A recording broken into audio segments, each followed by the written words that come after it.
the corona pandemic began, too, the few things people were allowed to do were go to grocery stores and then shop at home. Well, guess what Carmichael's honey does so well? Crazy. We are the busiest we've ever been. I've been in business 7 years. This is the busiest I've ever seen it in my life. Carmichael's honey already had the systems in place: online shopping and shipping, and long-standing relationships with major grocery retailers.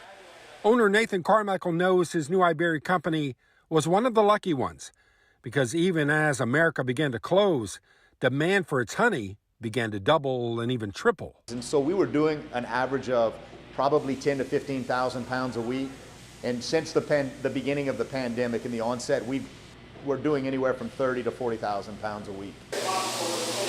It can do about 125 pounds a minute. Although there were a few moments when plastic bottles were hard to find, Carmichael persevered.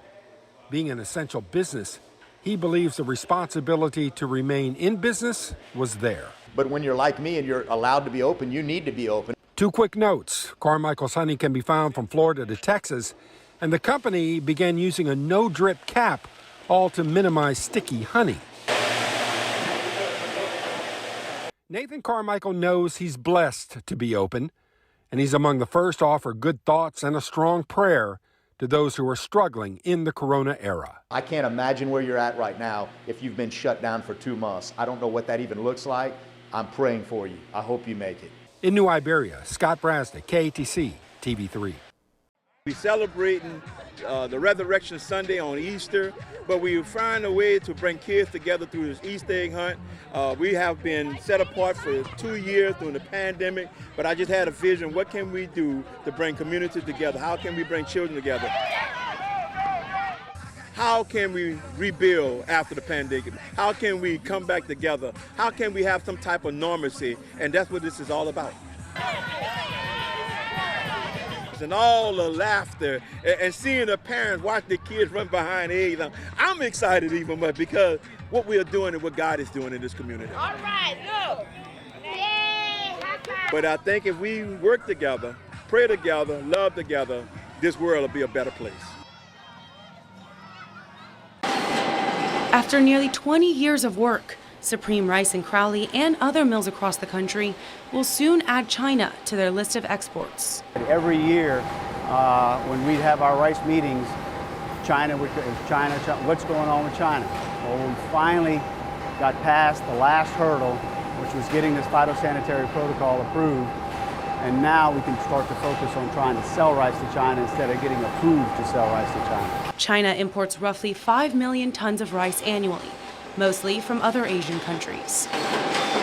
Supreme Rice CEO Bobby Hanks says opening up this new market can bring in more business for Louisiana farmers. Anytime you open up a new market, I think it provides opportunity for growth. So it can be growth in agricultural jobs, meaning more acres planted. It could be growth in milling jobs. Anytime you open up a market, it's going to be beneficial for the whole community. Okay, what can I get for you this morning? Witness an Acadiana Breakfast Institution, a local restaurant keeping its doors open to serve both its employees and its customers.